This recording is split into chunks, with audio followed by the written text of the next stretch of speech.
नमस्कार मित्रों, मैं डॉक्टर मुकेश आपका एक बार फिर से हार्दिक अभिनंदन करता हूं आपके चैनल एस्ट्रो नक्षत्र 27 पर।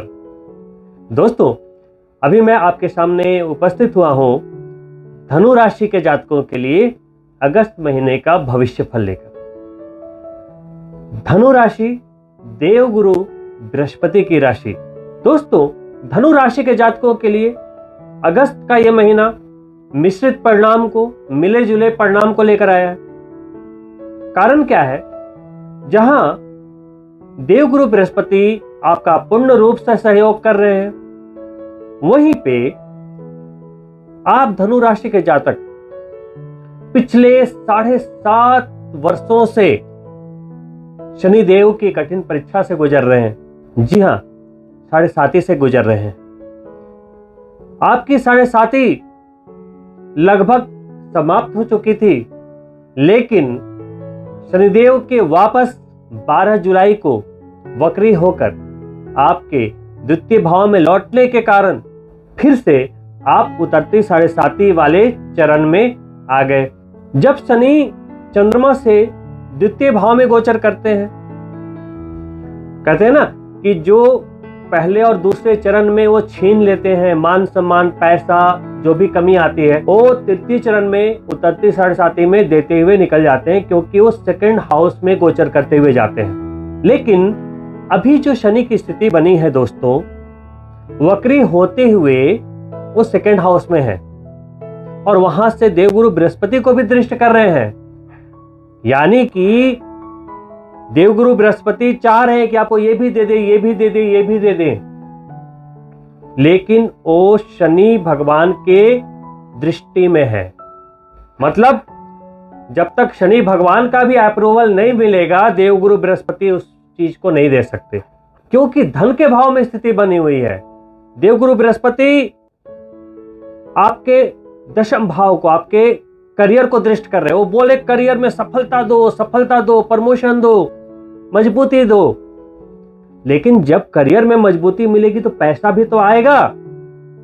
लेकिन वहां शनिदेव वक्री हुए पड़े हैं। वो बोल रहे हैं जब तक मैं वक्री हूं, रुको, धीरे धीरे दो, थोड़ी और परीक्षा लेने दो। तो ये परीक्षा का दौर 17 जनवरी तो नहीं कहूंगा, हाँ 23 अक्टूबर तक जारी रहेगा। 23 अक्टूबर तक, जब तक शनि वक्री रहेंगे। वो जैसे ही मार्गी हो जाएंगे, चीजें बनती चली जाएंगी। कुल मिला के कहें कि धन के आगमन बहुत अच्छे बने हुए हैं, लेकिन शनि की वक्रीगत अवस्था उससे फीकी कर रही है। 7.5 की जो परीक्षा होती है, उसका जो अंतराल है वो बहुत थकाने वाला होता है। व्यक्ति इतना परेशान हो चुका होता है, शरीर से नहीं मन से ज्यादा परेशान हो चुका होता है। इतने दबाव को देखने के बाद फिर से अपने अंदर उतनी शक्ति को लेकर आना बहुत ही मानसिक प्रबलता जिसमें होगी उसी से संभव है, नहीं तो थोड़ा समय लग जाता है। तो स्लो मोशन वाली स्थिति अभी भी बनी हुई है, लेकिन मैं ये जरूर कहूंगा कि अब स्थितियां बहुत ही जल्दी आपके नियंत्रण में आने वाली है। फिलहाल शनि कर्म करने को जब सिखा रहे हैं तो हमें कर्मशील ही रहना है, क्योंकि कर्मों का फल ही भुगत रहे हैं। इस जन्म में किया, पिछले जन्म में किया, जो भी कर्म किया उसके फल को ही भुगतना है। दोस्तों, हर इंसान को एक बात बिल्कुल क्लियर पता होनी चाहिए कि अगर हमें जिंदगी में कोई भी सफलता मिली, कोई भी उपलब्धि मिली, कोई भी खुशी मिली, तो वो हमारे किसी न किसी पुराने जन्मों के कर्मों के फलस्वरूप मिली, क्योंकि पुराने जन्म के कर्मों से भाग्य का निर्माण होता है और उसी से हमें खुशियां, उपलब्धियां, सब कुछ मिलती है। उसी तरीके से अगर हमारे जीवन में कोई भी कठिनाई आए, वो कठिनाई का नाम आप चाहे 7.5 को दे दें, संघर्ष का नाम चाहे आप 7.5 को दे दें, लेकिन अगर वो आया तो एक बात तो तय है कि अगर कोई व्यक्ति विशेष संघर्ष कर रहा है तो कहीं न कहीं, कभी न कभी किसी न किसी जन्म में कोई अपराध तो हुआ है, तभी कर रहा है। कुछ लोग कहते हैं, अभी आप किसी को अगर प्रवचन दोगे, किसी को अगर आप सजेशन दोगे कि अच्छे कर्म करो तो अगला जन्म अच्छा मिलेगा, तो क्या बोलता है? अरे अगला जन्म किसने देखा है? बोलता है ना, जो मजे करना है अभी कर लो। दोस्तों, यही बात आपने पिछले जन्म में भी बोली होगी, क्योंकि पिछले जन्म और अगले जन्म में बहुत ही थीन लाइन है, थीन लाइन है।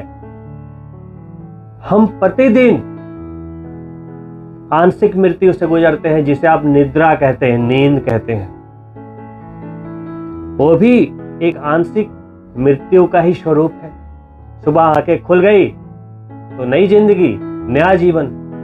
फर्क सिर्फ इतना है कि मृत्यु के बाद आप नए शरीर में होते हो और नींद के बाद आप नए समय में होते हो। दोस्तों, कर्म के प्रति हमें बहुत सचेत रहना चाहिए। अगर आप ये वीडियो देख रहे हैं तो आप हिंदू धर्म, सनातन धर्म को मानते होंगे, तो एक बार आप गरुड़ पुराण उठाकर पढ़ लीजिएगा। जीवन से ज्यादा कठिन यात्रा होती है मृत्यु के बाद की। कर्म क्या होता है, अगर उसे समझना है तो आपको ये समझना पड़ेगा। अभी हम जिंदा हैं, जैसे ही मृत्यु होती है, मृत्यु कभी भी किसी की भी हो सकती है, एक पल में। जैसे ही आपकी मृत्यु होती है, सब कुछ वैसा ही रहता है। आपकी आत्मा सिर्फ शरीर से बाहर आ जाती है। आत्मा सब कुछ देखती है कि आपके परिजन रो रहे हैं, बिलख रहे हैं कि आप उसे छोड़कर जा चुके। आप उतना ही पेन महसूस करेंगे, काश मैं वहां होता, अब मेरे बच्चों का क्या होगा, मेरे परिवार का क्या होगा। वो पीड़ा वैसे ही महसूस होगी जैसे आप शरीर में थे। अब जब आपके यमपुरी जाने का समय आएगा तो यमलोक के रास्ते बहुत बहुत कठिन है। आप एक सूक्ष्म शरीर धारण करते हैं और उसके बाद आपकी यात्रा प्रारंभ होती है यमलोकपुरी की। अब जैसे आपने कर्म किए वैसे ही आपकी यात्रा होगी। रास्ते में कहीं पत्थरों की बारिश होगी, कहीं तपते सूर्य होंगे, कहीं कड़ाके की ठंड होगी, कहीं खून से भरी बैतरणी नदी होगी। आपको धूप से बचने के लिए छाता तभी मिलेगा जब आपने दान किया था। कटीले राहों पे चलने के लिए जूते तभी मिलेंगे जब आपने दान किया था। जो खून से भरी नदी है, मवाद से भरी नदी है, सबसे भयानक, वो आप तभी पार कर पाएंगे जब आपने गौ का दान किया हो, परोपकार किया हो, तीर्थों में नहाया हो, दूसरों का भला किया हो, कोई घृष्ट अपराध ना किया हो। जब आप गंतव्य तक पहुंच जाते हो तब यह तय किया जाता है आपके कर्मों के आधार पे कि अब आपको किस गर्भ में डाला जाए। अगर आपने अच्छे कर्म किए होंगे तो आपको अच्छे कुल में जन्म मिलेगा, अगला जन्म। अगर आपने कोई अपराध किया होगा, बुरा कर्म किया होगा, तो आपको नीच योनि में डाला जाएगा, बुरे समय में पैदा किया जाएगा, जब ग्रहों नक्षत्रों की ऐसी स्थिति रहे कि आपके कुंडली में 10 दुर्योग लेके आपका जन्म हो। और अगर आपके अच्छे कर्म हैं तो आप अच्छे अच्छे योग लेके आपको जन्म लेना है अगले जन्म में। ऐसा शास्त्र कहते हैं, गरुड़ पुराण कहता है। ये सोचना बिल्कुल गलत है कि मर गए तो स्वर्ग मिल गया। जी नहीं, वो तब मिलेगा जब आप मोक्ष की प्राप्ति करेंगे, जब आपके कर्मों का हिसाब किताब बराबर हो जाएगा भगवान की नजरों में, तब जाएंगे आप बैकुंठ धाम। नहीं तो यहीं के चक्कर लगने हैं। इसलिए ये कभी नहीं बोलना है कि अगले जन्म में अगली बार देखेंगे। आज का कर्म, अभी का कर्म तय करता है कि अगले जन्म में हमें कितनी खुशी मिलेगी। जैसे आज जो संघर्ष कर रहे हो आप, या आज आप जैसे भी स्थिति में हो, वो पिछले जन्म का कर्म का फल है। समझ गए होंगे। चलिए अब बात करते हैं अगस्त महीने के गोचर की। देखिए, आपके राशि स्वामी चतुर्थ भाव में वक्री होते हुए हंस राजयोग में। वहीं पे अगस्त के महीने में 21 अगस्त को बुध आपके भाग्य के भाव से निकलता हुआ, सिंह राशि से निकलता हुआ, स्व राशि में उच्च का होने वाला है आपके करियर वाले भाव में, दशम भाव में। और दशम भाव में केंद्र में फिर से कोई ग्रह आकर उच्च हो गया स्व राशि में, तो फिर से एक पंच महापुरुषों में एक योग बन गया, भद्र राजयोग। चतुर्थ में भी एक राजयोग हंस राजयोग, और दशम में भी एक राजयोग भद्र राजयोग 21 को बन जाएगा। अगस्त के महीने में दो राजयोग मिल गए आपको, एक करियर में और एक चतुर्थ में शुक्र के भाव में। दोनों की दृष्टि एक दूसरे पे आ गई। सोचो केंद्र में कितनी मजबूती आ गई। ये वो समय है जो आपको कभी निराश नहीं कर सकता अगर आप मेहनत कर रहे हो। वहीं मंगल और राहु आपके पंचम भाव में गोचर कर रहे हैं। अंगारक दोष बना हुआ है, लेकिन मंगल चूंकि स्वराशि में है तो अंगारक दोष की जो नेगेटिविटी है, जो एक नकारात्मक ऊर्जा होती है, उस अनुपात में नहीं है जितनी होनी चाहिए। तो धनु राशि के जातकों के लिए अगर सिर्फ इस एस्पेक्ट में कहें तो विद्यार्थियों के लिए स्थिति अच्छी नहीं है।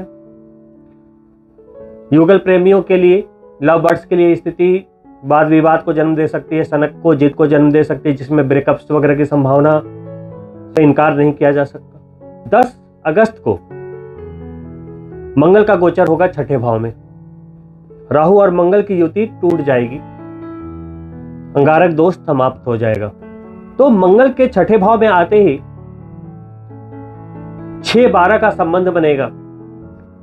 राहु पंचम में है, तो इस वक्त जो विद्यार्थी विदेश जाना चाहते थे एजुकेशन के लिए, बहुत अच्छा संयोग है। वहीं राहु चूंकि पंचम में यथावत बने रहेंगे, तो जो लोग शादी करना चाहते थे और अपने रिश्ते को वो विदेश के साथ जोड़ना चाहते थे, वो संभव है। पंचम में राहु होने के कुछ और भी फायदे हैं। जब तक अंगारक दोष बना हुआ था, ये स्थिति जैसा मैंने अभी बताया थोड़ी अच्छी नहीं थी, लेकिन वहां से जब मंगल निकल जाएंगे, 10 अगस्त के बाद की बात कर रहा हूं, तो पंचम का जो राहु है वो लव मैरिज को सपोर्ट करता है, अंतरजातीय विवाह को सपोर्ट करता है। तो जो भी युगल ऐसा करने का कुछ भी प्लान कर रहे थे, ये समय राहु के आशीर्वाद से आपके लिए सपोर्टिव है। दोस्तों, वहीं आपके भाग्य के स्वामी सूर्य की स्थिति अष्टम भाव में रहेगी। अष्टम भाव में सूर्य का गोचर बहुत अच्छा नहीं माना गया है, लेकिन ये स्थिति सिर्फ 17 अगस्त तक बनी हुई है। नवम भाव के स्वामी, लक हाउस के स्वामी, भाग्य के स्वामी अगर अष्टम में है तो ऑब्वियस सी बात है कि भाग्य में कमी महसूस होगी 17 अगस्त तक। भाग्य में वृद्धि करने हेतु 17 अगस्त तक सूर्य की विशेष रूप से पूजा आराधना करें, सूर्य को जल अर्पित करते रहें। वहीं आपके दशमेश यानी बुध भाग्य के भाव में पहले 21 दिन रहेंगे, 21 अगस्त तक। तो जो करियर है, आपको भाग्य का साथ मिले या ना मिले प्रॉपर तरीके से, लेकिन आप बात को समझिएगा, दोनों में डिफरेंस है। अगर मैंने लॉटरी खरीदी, भाग्य चलेगा नहीं चलेगा वो अलग बात है, वो मैंने अभी बात की, सूर्य का अष्टम में गोचर। अगर ऐसे में मैं लॉटरी खरीदूंगा तो भाग्य नहीं चलेगा 17 अगस्त तक। लेकिन चूंकि दशम भाव के स्वामी भाग्य भाव में है, लेकिन मैं करियर के फ्रंट पे कुछ काम करूंगा, बिजनेस फ्रंट पे कुछ काम करूंगा, अगर मैं प्रोफेशनल हूं, कुछ काम कर रहा हूं, मैं टैलेंट से कोई काम कर रहा हूं, कोई कुछ भी कर रहा हूं, अगर हमारे करियर के स्वामी भाग्य भाव में है तो वहां पे भाग्य का बल प्राप्त हो रहा है। समझ रहे हैं बात? तो दोनों को मिक्स नहीं करना है। वहीं पे बुध चूंकि उच्च राशि की ओर बढ़ रहे हैं धीरे धीरे, 21 अगस्त को उच्च होने वाले हैं, भद्र राजयोग बनने वाला है, तो मजबूत है वो। तो करियर में मजबूती बिल्कुल बनी हुई है। करियर के मामले में आप लकी है इस महीने। अपने प्रयास को जारी रखें और प्रयास बहुत ही अच्छे होने चाहिए, जरूरत से थोड़े अधिक होने चाहिए। क्यों? गोचर में दो दो राज्यों का एक साथ प्राप्त होना और केंद्र में प्राप्त होना और एक दूसरे पे दृष्टि होना, ये हर समय नहीं होता। बृहस्पति तो बहुत लंबे समय तक अभी रहेंगे, लेकिन बुध ज्यादा समय तक वहां नहीं रहेंगे। 21 अगस्त के बाद सिर्फ 1 महीने समय मजबूत है। 21 के पहले करियर को भाग्य का बल प्राप्त होगा और 21 के बाद भद्र राजयोग में आ जाएंगे। जो करेंगे उसमें सफलता मिलेगी, मिट्टी भी छुएंगे सोना बनेगी। बस आप पहले 10 दिन जब तक मंगल राहु का अंगारक दोष पंचम में रहेगा लक्ष्मी स्थान में, और एक शनि जो वक्री है सेकंड हाउस में, यानी कि 4 लक्ष्मी स्थान जो होते हैं सेकंड, 5th, 9th और 11th में से 3 लक्ष्मी स्थान में अभी पापी ग्रह मौजूद है। सेकंड हाउस में शनि वक्री, पंचम में मंगल राहु और एकादश में केतु। आपको एक ही लक्ष्मी स्थान का सपोर्ट प्राप्त हो, तो बृहस्पति ने आपको बचा रखा। बृहस्पति की दृष्टि जो अष्टम में सूर्य है वहां पे भी जा रही है और एक विदेश भाव पे, खर्चे वाले भाव पे जा रही है, तो बृहस्पति ने आपको बैलेंस करके रखा हुआ है। नहीं तो एक साथ 3-3 लक्ष्मी स्थानों का मेल्फिक प्लैनेट के प्रभाव में आ जाना और वहां दोष के प्रभाव में आ जाना। एक तो राहु मंगल का अंगारक दोष जो 7th एक्सिस पे है, तो वहां पे दृष्टि भी जा रही है, और वहां शनि वक्री हुए पड़े सेकंड हाउस में, 7.5 का लास्ट दौर है। आर्थिक मामलों में कहीं ना कहीं वो टाइट करने की स्थिति बना रहे, या पैसे हैं भी तो ऐसी जिम्मेदारियों में फंसा देंगे कि आप उसको खर्च करने से, निकालने से डरोगे, और गलती से निकाल दिया तो आप प्रेशर में आ जाओगे। तो यहां समझदारी से काम लेना है कि अच्छे समय के साथ साथ एक जिम्मेदारी भी बनी हुई है। अभी आपकी स्थिति कुछ ऐसी है, गोचर में समय तो अच्छा है, लेकिन स्थिति कुछ ऐसी है कि आप बहुत ही डेंजरस रूट पे ड्राइविंग कर रहे हो। मान लो घाटियों में गाड़ी चला रहे हो, बहुत हाइट पे हो, लापरवाही का कोई स्थान नहीं है। हाँ, आपकी गाड़ी भी चलती रहेगी, आप गंतव्य की ओर बढ़ते भी रहेंगे, कोई दो राय नहीं है। लेकिन जब घाटियों में आप गाड़ी ड्राइव करते हो ना, माइंड कितना प्रेशर में होता है, बिल्कुल सावधानी से। वही आपकी स्थिति है, वही आपकी स्थिति है कि एक तरफ समय अच्छा है, ऊपर से 7.5 के लास्ट पेज में है। समझिएगा बात। अगर आप मेहनती हैं, परिश्रमी हैं, जोश में अगर होश नहीं खोते हैं, संयमित रहते हैं, तो बुरे वक्त में होता क्या है, 7.5 के फेज से आप निकले हैं, आपसे अच्छे तरीके से कोई नहीं जानता कि कठिन परिस्थिति में जब आप चल के निकले हो, तो कहते हैं ना कि दूध का जला छाछ भी फूंक कर पीता है। सावधानी अनिवार्य है इस समय। 17 जनवरी 2023 के बाद आप पूर्ण रूप से स्वतंत्र हो जाओगे शनि भगवान की दृष्टि से। फिलहाल आप अगस्त के राजयोग पर ध्यान दें, अपनी स्पीड बढ़ाएं, क्योंकि जनवरी ज्यादा दूर तो है नहीं। दोस्तों, एक बड़ी सफलता अगर आपको चाहिए, लोग, हर व्यक्ति परिश्रम कर रहा है। कोई बैंकर है, कोई आईपीएस है, कोई बिजनेसमैन है, कोई सेल्फ एम्प्लॉयड है, हर कोई अपने टैलेंट से काम कर रहा है, कोई क्रिएटिव वर्क कर रहा है, हर कोई काम कर रहा है, हर कोई काम कर रहा है। लेकिन एक जो होता है ना मजा आने वाला मामला, कि मजा आ गया सक्सेस का, तो वो एक एवरेज काम से नहीं आता। अगर मैं जॉब पे जा रहा हूं, आ रहा हूं, सैलरी आ गई, और सैलरी आई तो पता है कि उसे कहां जाना है, उसमें वो एक क्या है, हमारी दैनिक दिनचर्या, वो है लाइफ ऑफ सर्वाइवल। वो लाइफ नहीं है, जिंदगी कट रही है। एक होता है जिंदगी जीना। जिंदगी हम तब जी सकते हैं जब अपने सपने को पूरा करें, और सपने को पूरा करने के लिए हमें एक जिद चाहिए, एक पागलपन चाहिए। क्योंकि दुनिया पागलों ने ही बदली है। एक कारण चाहिए, बड़ी सफलता के लिए एक कारण चाहिए। मेहनत इतनी खामोशी से करो कि सफलता शोर मचा दे। कहते हैं ना, इरादे इतने बुलंद होने चाहिए कि पहाड़ तोड़ दे। ये सिर्फ कहावत नहीं है, ये सिर्फ कहावत नहीं है। एक गरीब व्यक्ति जिसका नाम था दशरथ मांझी, वो जिस गांव में रहता था, कहीं भी जाना होता था तो एक पहाड़ को क्रॉस करके जाना होता था। उसकी पत्नी गर्भवती थी, इमरजेंसी में उन्हें जाना था, लेकिन उस पहाड़ के बीच में आने के कारण वो रास्ते में ही चल बसी।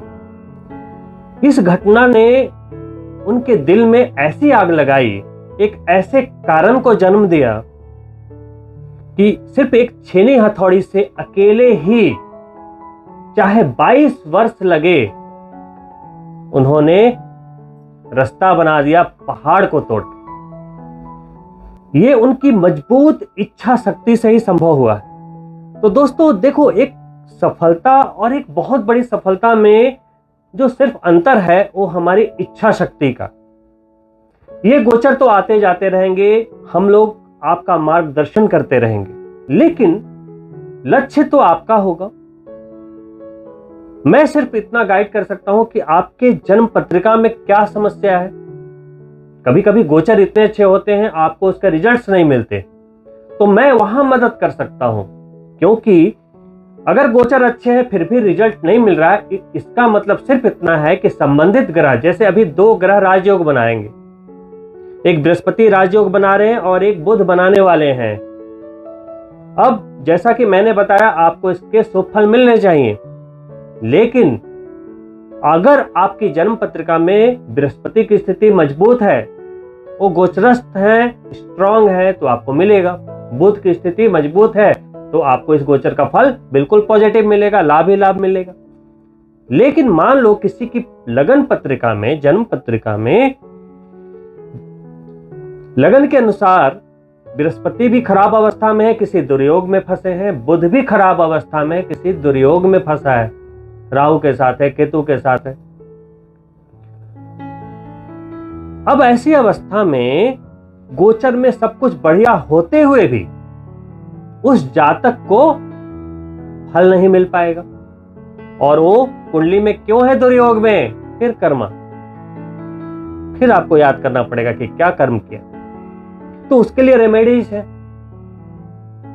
तो आप एस्ट्रोलॉजी से जुड़े, अपनी पत्रिका की सीरियसली जांच करवाएं, जो आपको एस्ट्रोलॉजर आपको रेमेडीज बताएं, आस्था से समर्पित होकर उस रेमेडीज को करें और एक मजबूत इच्छा शक्ति से अपने लक्ष्य की ओर बढ़े। इन्हीं शब्दों के साथ मैं आपसे अनुमति चाहूंगा, आपसे अनुरोध है, अगर आप मेरे चैनल को पहली बार देख रहे हैं, सब्सक्राइब करना ना भूलें। अगर आपको वीडियो पसंद आया हो लाइक करें और अपने मित्रों के लिए शेयर भी अवश्य करें। बहुत जल्द मिलता हूं दूसरे वीडियो में, तब तक के लिए नमस्कार मित्रों।